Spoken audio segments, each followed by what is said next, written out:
नमस्कार, आप देख रहे हैं न्यूज 18। इस वक्त की बड़ी खबर हम आपको बताएं, लखनऊ से आ रही है ये बड़ी खबर, जहां पर यूक्रेन से लौटने वाले यूपी के छात्रों को लेकर योगी सरकार का एक बड़ा फैसला है। योगी सरकार छात्रों को दिल्ली से घर पहुंचाने का पूरा खर्चा उठाएगी।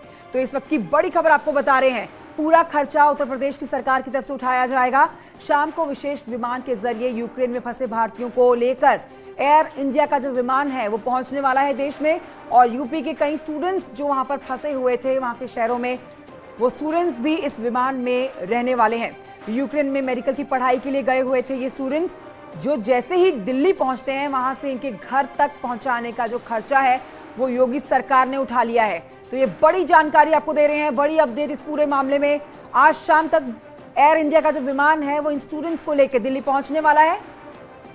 और मेरी सहयोगी अनामिका इस समय और जानकारी के साथ फोन लाइन पर मौजूद है। अनामिका, ये एक बड़ा फैसला योगी सरकार की तरफ से, तमाम स्टूडेंट्स जो यूपी के हैं उनको घर तक पहुंचाएगी योगी सरकार, और क्या कुछ कहा गया है उनकी तरफ से? देखिए, बड़ी खबर यही आ रही है कि जिस तरीके से उत्तर प्रदेश के बहुत सारे स्टूडेंट्स यूक्रेन के अलग अलग हिस्सों में फंसे हुए हैं, उन यूपी वासियों को बाहर निकालने के लिए पहले ही कल यूपी सरकार की ओर से एक हेल्पलाइन नंबर जारी किया गया था। साथ ही उत्तर प्रदेश के राहत आयुक्त रणवीर प्रसाद और उनको नोडल अधिकारी बनाया गया था, ताकि वो कोऑर्डिनेट करके भारतीय दूतावास से स्टूडेंट्स को के फैमिली से कोऑर्डिनेट कर सके, बातचीत कर सके और मदद पहुंचा सके। ऐसे में एक बड़ी खबर ये भी आ रही है कि जो विशेष विमान के जरिए स्टूडेंट्स आज दिल्ली पहुंच रहे हैं, दिल्ली पहुंचने के बाद यूपी सरकार उत्तर प्रदेश के अलग अलग जिलों में, चाहे वो जिस भी गांव के हों, शहर के हों, वहां पर उनको यूपी सरकार ही पहुंचाएगी, पूरा खर्चा उठाएगी, दिल्ली से उनको रिसीव करेगी और यूपी के अलग अलग स्थानों पर उनको उनके घर तक पहुंचाएगी। इसका पूरा खर्चा यूपी सरकार उठाएगी। तो ये यूपी सरकार की ओर से बड़ी पहल की गई है। कल के स्टेप के बाद, जहां पर कल हेल्पलाइन नंबर जारी किया गया था, आज ये कहा गया है कि आज यूपी सरकार उनको घर तक पहुंचाने का पूरा खर्च उठाएगी। अनामिका, एक सवाल मेरा है इसको राजनीति से जोड़ के, हालांकि इस मामले में राजनीति नहीं होनी चाहिए, लेकिन जिस तरह से चुनाव अपने चरम पर है, प्रचार हो रहा है और अभी 5वें चरण का मतदान होना है, ऐसे में विपक्ष इसको जरूर भुनाने की कोशिश करेगा। हालांकि योगी सरकार की मंशा बिल्कुल साफ है कि इन स्टूडेंट्स को घर तक पहुंचाना है सुरक्षित। देखिए, इसको चुनाव से जोड़ना मुझे लगता है कि ठीक नहीं होगा, क्योंकि जिस तरीके से यूक्रेन में हालात है, युद्ध के हालात है, इस बीच में बहुत सारे जो स्टूडेंट्स हैं वो ऑलरेडी वीडियो जारी करके लोगों से गुजारिश कर रहे हैं वहां से निकालने की, मदद की गुहार लगा रहे हैं। ऐसे में चाहे उत्तर प्रदेश की बात करें या उत्तराखंड की बात करें या अलग अलग राज्यों की बात करें, सभी अपने वासियों को अपने वतन पहुंचाने के लिए, अपने घर वापस बुलाने के लिए प्रयास कर रहे हैं। यूपी सरकार की ओर से भी कल कदम उठाया गया, जहां पर ये कहा गया कि राहत आयुक्त जो रणवीर प्रसाद है वो उनकी फैमिली से बातचीत करके पता लगाएंगे कि वो यूक्रेन के किस हिस्से में है, किस तरीके से उनसे कोऑर्डिनेट किया जाए। हेल्पलाइन नंबर जारी किया गया, बाकायदे ईमेल आईडी जारी की गई, ताकि कुछ स्टूडेंट्स ईमेल के जरिए भी अपना पता बता सके, अपनी स्टेटस को बता सके। आज ये कहा गया है कि जो विशेष विमान के जरिए कुछ स्टूडेंट्स का जो समूह है वो दिल्ली पहुंच रहा है, लेकिन दिल्ली से उत्तर प्रदेश के अलग अलग हिस्सों में उनको पहुंचाने के लिए भी व्यवस्था यूपी सरकार ही करेगी। तो बेशक इसको विपक्ष भले ही मुद्दा बनाए, लेकिन हाँ, ये चुनाव से जुड़ा मुद्दा नहीं है, ये एक सुरक्षा से जुड़ा मुद्दा है और उन स्टूडेंट्स के जीवन का ये मुद्दा है जो फंसे हुए यूक्रेन में। ठीक है अनामिका, बहुत शुक्रिया आपका इस जानकारी के लिए। तो देखिए, बड़ी अपडेट आपको दे रहे हैं कि किस तरह से जो यूक्रेन में फंसे हुए भारतीय हैं, स्टूडेंट्स हैं, उनको जब एयरलिफ्ट करके दिल्ली आज लाया जाएगा, तो यहाँ से जो उत्तर प्रदेश के जो स्टूडेंट्स आज लौट रहे हैं उनको पूरा खर्चा योगी सरकार उठाते हुए घर तक पहुंचाएगी। अब आपको ग्राफिक्स के जरिए अब तक की अपडेट्स दे देते हैं, अब तक की बड़ी बातें बताते हैं, किस तरह से जो युद्ध चल रहा है यूक्रेन और रूस के बीच में, क्या अब तक की बड़ी बातें निकल कर आई है उस पर नजर डालते हुए सबसे पहले आपको बताते हैं कि यूक्रेन में जो भारतीयों को लाने के लिए एयर इंडिया की फ्लाइट ने उड़ान भरी थी वो हंगरी जा पहुंची है। हंगरी पड़ोसी मुल्क है यूक्रेन का, वहां से तमाम स्टूडेंट्स जो फंसे हुए हैं वहां पर उनको लेकर आया जाएगा और आज शाम तक जो फ्लाइट का भारतीय समय के अनुसार पहुंचने का समय है, शाम तक पहुंचने का शाम 4 बजे तक का समय है। यूक्रेन से भारतीयों को लेकर शाम 4 बजे तक मुंबई ये फ्लाइट पहुंच सकती है, जिसमें कई स्टूडेंट्स मौजूद रहेंगे।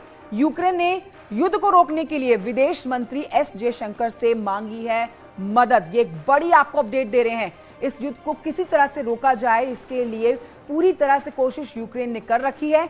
यूएन चीफ एंटोनियो गुटेरेस की अपील, बैरक में लौटे रूसी सेना। तो ये अपील जो की गई है यूएन चीफ की तरफ से की गई है। और इसके अलावा ये भी अपडेट है कि यूएनएससी में रूस की निंदा वाले प्रस्ताव पर वोटिंग हो रही है। भारत ने बनाई रखी है अभी तक दूरी। सब सारे मुल्क भारत की स्टेटमेंट का इंतजार कर रहे हैं, लेकिन भारत ने अब तक चुप्पी साधी हुई है। इस पर कोई पक्ष साफ नहीं करा है। बड़ी अपडेट एक ये भी है, यूक्रेनी राष्ट्रपति का दावा है कि कीव को दहलाने की पूरी कोशिश करेगा रूस। कीव यूक्रेन की राजधानी, जिसको पूरी तरह से बर्बाद करने की रूस की ये कोशिश है, जिसके लिए हर दिन, आज तीसरा दिन है युद्ध का, पूरी तरह से कीव पर धावा बोला हुआ है रूस के सैनिकों ने। सातवीं बड़ी अपडेट, यूक्रेनी सेना का दावा है रूस का ट्रांसपोर्ट मिलिट्री एयरक्राफ्ट मार गिराया जाए। तो यूक्रेनी सेना का जो दावा है उसके मुताबिक उसने रूस का भी बड़ा नुकसान पहुंचाया है, रूस की सेना का बड़ा नुकसान पहुंचा के रखा हुआ है। पूरी टक्कर यूक्रेन की तरफ से रूस को दी जा रही है। यूक्रेन का यह भी दावा है कि कीव में 25 फरवरी को मारे गए 60 रूसी सैनिक। तो ये जो दावा यूक्रेन की तरफ से किया हुआ है युद्ध में अपना पैर पीछे ना खींचने का, उसमें कई बड़े दावे यूक्रेन की तरफ से भी किए जा रहे हैं। कड़ी टक्कर रूस को दी जा रही है यूक्रेन की तरफ से। तो अमेरिकी राष्ट्रपति की अगर बात करें तो अमेरिकी राष्ट्रपति जो बाइडेन और यूक्रेन के राष्ट्रपति जेलेंस्की के बीच हुई है बातचीत। लगातार पहले दिन से ही जिस तरह से युद्ध के आसार बने हुए थे, फिर युद्ध छिड़ गया, उसके बाद से ही दोनों मुल्कों के बीच में बातचीत बन रखी है। ये अब तक की सबसे बड़ी अपडेट। 10वीं और आखिरी अपडेट ये कि रूस के राष्ट्रपति व्लादिमीर पुतिन की संपत्ति फ्रीज करेगा अमेरिका। तो देखिए, बड़ा झटका यहां पर रूस को अमेरिका की तरफ से दिया गया है कि अब आगे की जो इसकी संपत्ति है उसको फ्रीज कर देगा अमेरिका। देखिए, यूक्रेन में फंसे हुए भारतीयों को निकालने की कोशिशें लगातार जारी है। विदेश मंत्रालय यूक्रेन में फंसे हुए लोगों से लगातार संपर्क में है।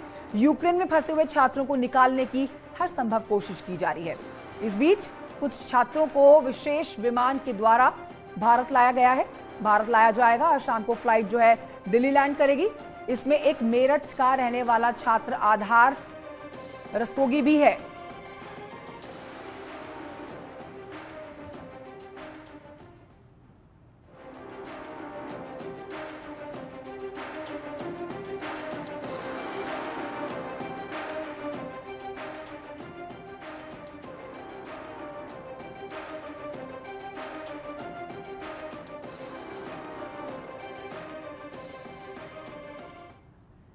तो रूस और यूक्रेन के बाद आइए बात करते हैं उत्तर प्रदेश के 5वें चरण के चुनाव की।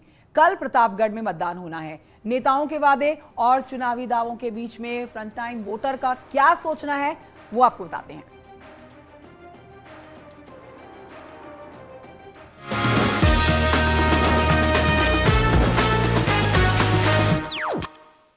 पांचवें चरण के लिए 27 तारीख को मतदान होना है। उसमें प्रतापगढ़ में भी मतदान होना है, जिसको लेकर फर्स्ट वोटर्स जो पहली बार वोट कास्ट करें, युवा वोटर, इनकी क्या सोच है, ये सब हमारे साथ इस वक्त मौजूद हैं। सब कहीं ना कहीं कोचिंग से रिलेटेड हैं, कहीं कोई किसी ट्रेड से रिलेटेड हैं। हम मैम आपसे स्टार्ट करते हैं। युवाओं के जहन में क्या इश्यूज हैं, मेन यहाँ के क्या मुद्दे हैं लड़कियों की अगर हम बात करें? सर, लड़कियों को बाहर नहीं जाने दिया जा रहा है। सबसे पहले तो ये करें कि लड़कियों को बाहर जाने दें। उनके पेरेंट्स इतना ज्यादा मतलब खुद के विचार को इतना डेवलप करें कि वो बाहर जाएं, लड़कियों को बाहर जाने दें। प्रतापगढ़ में तो सर ज्यादा ही है कि मतलब लड़कियां बाहर नहीं जा सकती, ये नहीं कर सकती, वो नहीं कर सकती, जा नहीं तो भाई के साथ जाए, हैंग आउट नहीं कर सकती। सर, ये सब बहुत इशूज है लड़कियों के लिए। अच्छा, इंस्टीट्यूट्स अभी और होने चाहिए मैम? यस सर, होने चाहिए। किस किस ट्रेड के होने चाहिए मैम? कौन कौन से फील्ड के होने चाहिए? मेडिकल के, इंजीनियरिंग के, कैसे इंस्टीट्यूट्स होने? सर, सभी प्रकार के, मेडिकल हो चाहे इंजीनियरिंग हो, मतलब ज्यादा से ज्यादा सभी चीज के लिए होने चाहिए। अच्छा, क्या आप बताइए कि लड़कियों की क्या इशू है, क्योंकि आप यूथ हैं, टीनेजर हैं, क्या इनके इश्यूज हैं टीनेजर्स के मैम? हम अकेले नहीं चल सकते कहीं भी, लोगों को मतलब लोग देखते हैं गलत तरीके से हैं बच्चों को, हम अकेले कहीं जा नहीं सकते। जो है वो लोग मतलब अजीब तरीके से देखते हैं, कोई कुछ तरीके से देखता है, हम लोग को अकेले जाने नहीं देते। वोट कास्ट करता है, जहन में खुशी की बात है कि नहीं कि वोट आपका है, अधिकार है? यस, वोट सबको भी कास्ट करना चाहिए कि नहीं मैम? बिल्कुल। क्या कहेंगे आप उन लोगों से, अपने फैमिली मेंबर्स को क्या कहेंगे मैम कि वोट कास्ट करें? सबको मोटिवेट करेंगे? सबको मोटिवेट। मैम आप? ये सब वोट हमारा जो है अधिकार है, हम अपने फैमिली मेंबर्स और सभी को जो है बताएंगे कि वोट देना चाहिए, जो है ये हमारा अधिकार है जो है। अच्छा, बीइंग ए वोटर क्या जहन में बात आती है जो फर्स्ट टाइम वोट कास्ट करते, क्या बीच दिमाग में आती है, क्या क्यूरियोसिटी रहती है मैम? सर देखिए, जो है हमें किसी को भी वोट नहीं देना चाहिए, जो हम जिसे अच्छा समझते हैं अपने, जो कोई हम पे दबाव नहीं है कि हम इन्हीं को वोट दें, जो है तो ये किसी को कास्ट या जो है किसी रिलीजन के नाम पे नहीं, रिलीजन के नाम पे। चलिए सर हम आपसे जानना चाहते हैं यूथ के क्या इश्यूज हैं और खासकर जो युवा वोटर जो फर्स्ट टाइम वोट कास्ट करा, सर, उसके ज़हन में? सर हालांकि हम लोग पहली बार वोट कर रहे हैं, पर जिसको भी हम लोग मतलब चुनेंगे किसी के दबाव में आके नहीं लेंगे, जिसको भी अच्छा हम लोग समझेंगे उसी को देंगे। क्या यूथ के क्या इश्यूज हैं सर? सर इश्यूज वैसे तो बहुत हैं, बट हम लोग फर्स्ट टाइम है इसलिए अब किसी का ना अवश्य कहेंगे। जी सर। मिश्रा सर, आप क्या कहेंगे? सर भविष्य बनाने के लिए संस्थान की आवश्यकता होती है। अगर संस्थान ही नहीं रहेंगे तो हमारा भविष्य कैसे बनेगा? तो पहला इशू है कि हमारे स्कूल कॉलेज बने। देखिए युवा वोटर कितना जागरूक हो चुका है। सर, हम आप तक आना चाहते हैं। सर, क्या इश्यूज हैं, और पहली बताइए कैसा लगता है, क्यूरियोसिटी रहती मन में कि आप वोट कास्ट कर रहे हैं? सर बहुत एक्साइटेड हैं, हमको कल वोट देना है। हाँ। हम अपने भविष्य के बारे में सोचेंगे तब वोट देंगे। हाँ। जिस भी पार्टी को देना हो। यूथ की क्या समस्याएं हैं, अगर क्या चीजें और चीज आनी चाहिए कि युवा वोटर की सोच में क्या है? सर यूथ की यहाँ सबसे बड़ी समस्या है बेरोजगारी सबसे बड़ी समस्या है। सर यहाँ पे कोई भी सर, आप सहमत है बेरोजगारी है? Yes yes. क्या बताइए सर? बहुत ज्यादा बेरोजगारी है। खुशी कुछ करिए, बताइए, बिंदास होकर बताइए। सर ये जो सरकार आई है, इसके पहले जब ये सरकार थी तो ऐसी क्या कहते हैं हालत जो प्रतापगढ़ की थी वो यहाँ पे कुछ ज्यादा डेवलप हुआ क्या है। चेंजेस और चाहते हैं सर? युवा क्या चेंज चाहते हैं, वो खासकर जो पहली बार वोट कास्ट करें, क्या चेंजेस चाहते हैं सर आप लोग? क्या सर चेंज होना चाहिए? हमारे प्रतापगढ़ में सर कॉलेज अच्छे आने चाहिए। सर अभी तक एक भी कॉलेज BIP कॉलेज एक भी नहीं है। मैम, आप बताइए, लड़कियों की क्या इश्यूज हैं, सिक्योरिटी क्या कोई इशू है कि नहीं, और खासकर वो जो फर्स्ट टाइम वोट कास्ट करें उनके जहन में क्या बात होनी चाहिए? फर्स्ट ऑफ ऑल कि हम लोगों को ऐसे पार्टी को वोट करना चाहिए जो हमारे लिए सेफ्टी बने, हम लोग को सेफ्टी दे। और दूसरी चीज़ कि हम लोगों के पास ना, जैसे कोई भी अभी बाहर जाके पढ़ना चाहता है तो उसके घर वाले तो फर्स्ट ऑफ ऑल कह देते हैं नो, गर्ल्स के लिए तो पक्का नो हो देता है। और दूसरी चीज़, अगर हम लोग पास में जा रहे हैं या दूर जा रहे हैं तो इतना डर बैठा देते हैं हम लोग के मन में कि वहाँ मत जाओ, ऐसे ना करो, वैसे ना करो, कुछ ना करो, ये सब करना गलत हो जाता है। और इस तरीके से कि इंस्टीट्यूट हम लोगों के लिए, हम लोगों को अगर इंजीनियरिंग करनी है, मेडिकल करना है तो हम लोग को बाहर ही जाना पड़ेगा। ये सब करने के लिए हम लोग के पास यहाँ पे कोई इंस्टीट्यूशन एजुकेशन के अलावा और सेफ्टी की कोई इशू है कि नहीं? हाँ, सेफ्टी इश्यूज तो है कि अभी जैसे कहीं भी बाहर निकलेंगे तो किसी के साथ ही जाओ, फ्रेंड्स के साथ जाओ, नहीं तो अकेले नहीं जाना है। रात के 7 बजे के बाद वापस मत आओ, जल्दी आ जाओ, सांझ होने से पहले आ जाओ। और ये सब इश्यूज तो रहते हैं। आप बताइए, आप इनकी बात से सहमत हैं? हाँ, सहमत है। अच्छा, युवाओं के जहन में क्या चल रहा है, यूथ के लिए क्या चेंजेस प्रतापगढ़ में और होने चाहिए जो फर्स्ट टाइम वोट कास्ट कर रहे हैं, उनके जहन में क्या बात आनी चाहिए? नहीं, चलिए सर, आप आगे आ जाइए। आप हंसी कुछ कर रही है, वोट कास्ट करेंगे कि नहीं? हाँ। अच्छा, आप लोग पहले आप हाथ उठा के दिखाइए, आप लोग वोट कास्ट करेंगे कि नहीं? हाँ, एक बार मुंह से बताइए, वोट कास्ट करेंगे? yes, sir! फिर से yes, sir! फिर से yes, sir! अपने फैमिली मेंबर्स से कहेंगे वोट कास्ट करें? yes, sir! तो ये फर्स्ट टाइम वोटर्स हैं जिनको आप देख रहे थे। अब आपको बताते हैं, अयोध्या पहुंचे अखिलेश यादव ने न्यूज 18 से खास बातचीत की जिसमें उन्होंने डिंपल यादव के बयान पर सफाई दी है। डिंपल ने भी एक बात कही, जो रंग पहनते हैं वो जंग लगा कपड़ा, जंग का रंग है।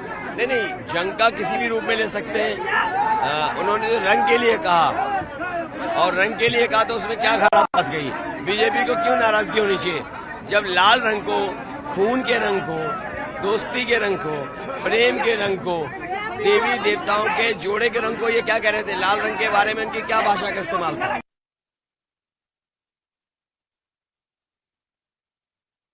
ये अखिलेश की जो सफाई सामने आई है वो किस विवाद पर सामने आई है, आपको सुनाते हैं। कल सिराथू में डिंपल यादव ने सीएम योगी के कपड़ों को लेकर क्या कुछ कहा था, सुनिए। ये बताइए कि जंग का रंग क्या होता है? जब जंग लग जाता है लोहे में, इंजन की बात हो रही है तो लोहा ही इस्तेमाल होता है इंजन बनने में। जंग का रंग क्या होता है? हाँ, कौन सा रंग होता है जंग का?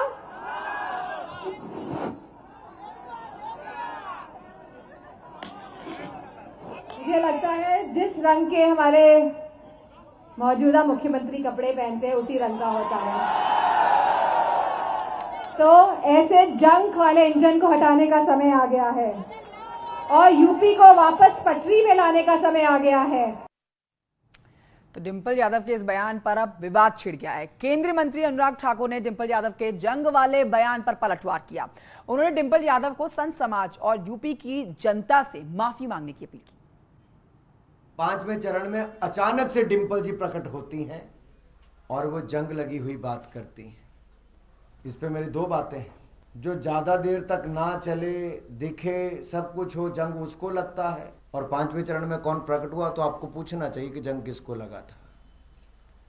और दूसरा, भगवा रंग का अपमान, मुझे लगता है ज्ञान की बहुत कमी है। मैं इसलिए कहता हूं कि अपने उन शब्दों को डिंपल जी को वापस भी लेना चाहिए और उत्तर प्रदेश नहीं, पूरे समाज से, संत समाज से विशेष तौर पर माफी मांगनी चाहिए।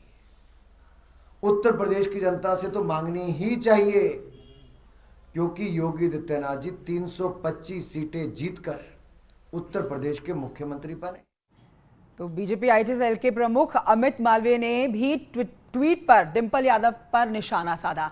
ट्वीट में उन्होंने लिखा है कि जिस भगवा का अपमान समाजवादी पार्टी के नेता कर रही हैं, वो सनातन धर्म, तप, त्याग, बलिदान का प्रतीक है।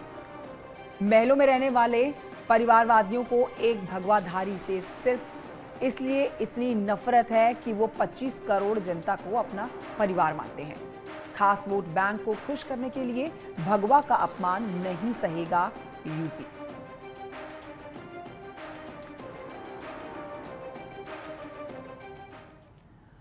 और इसी खबर के साथ एक छोटे से ब्रेक के लिए रुकना होगा, जल्द लौट रहे हैं, कहीं मत जाइए।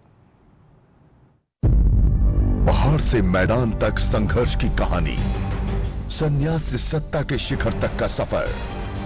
एक हार ने बनाया राजनीति में अजेय, सियासत में सन्यासी की सेवा साधना। एक योगी के राजयोग की कहानी, जन्मभूमि से कर्मभूमि तक। योगी आदित्यनाथ।